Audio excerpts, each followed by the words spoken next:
Thousands of Central Florida residents answered all at once. We don't want to just tell you that God loves you. We want to show you that God loves you. Complete strangers feeling the generosity of a local church. Stetson Baptist Church in DeLand says they're just doing God's work, wiping out millions of dollars in medical debt. Truly an incredible thing, and the whole community is talking about it. And joining us this morning is Pastor Dan Glenn of Stetson Baptist Church, along with Robbie Harper, a church member who is invested in this project. Great to have you both. Thank you for being here. Thank you so much. Thank you, Robbie. Thank you very much. So tell me first where the idea came from to do this. This is your 53rd Sunday project, right? It sounds a little odd because it is in June.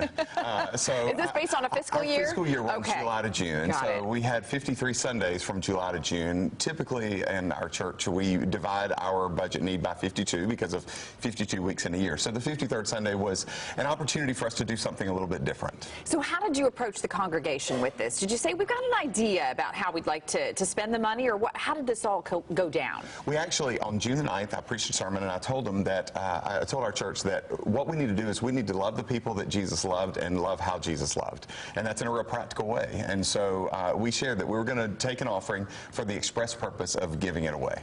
And what I love about this, Robbie, and maybe you can speak to this, is that you were not anticipating raising the amount of money that you raised. Tell me what the original goal was. The original goal was to fund one foster home and to pay off the debt in Volusia County. And whenever our church catches a vision for something, they really go above and beyond. And when we saw the number, we were just flabbergasted. Well, it reminds me of loaves and fishes, right? It's like, oh, we only have this one loaf of bread. What can we do with it? Your original number I read was about what, $48,000. Okay, so you were hoping to raise $48,000. Yes. What happened when you saw the actual number? We were actually sitting in a staff meeting, and the person who actually counts the money said, I want guesses. Oh, you're kidding. How much do you think this worked out? Oh, so it kept going higher, right. higher. And so when she said, at that point, it was $144,000. That was just on that Sunday. Wow. Over the course of the week, another almost $10,000 came in. And so just what an unbelievable opportunity for us to serve people and make a practical difference in their lives. Now, will you get to meet, do you think, some of the folks who were blessed by this money? And because I imagine you're going to want to hear the stories, Robbie, of the folks that were touched by this. Well, yes. I think that in time we probably will hear from them. And I think for the church to make that connection and just see will be great. But, they did it without any strings attached. Right. They just, it just goes out of the love of our hearts. It really does truly make it meaningful, though, when you can put a face with that amount, doesn't it? Because anybody can give to a charity, but really feeling that connection to who it benefits is so much more. We would love to.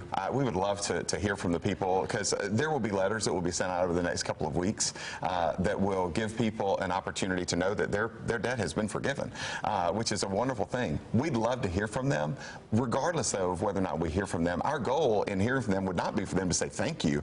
Our goal in hearing from them would be for us to connect with their families and get to know them a little bit better. Absolutely. And all these folks who had their debt forgiven, their medical debt, were all below the poverty line. Is that right? At or near the poverty line. There's some very specific criteria that RIP Medical Debt uses to choose which debt they pay off.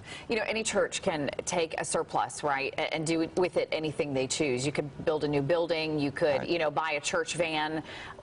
But this is really a what would Jesus do moment, isn't it? I really do believe that it is. Listen, we have needs at our church.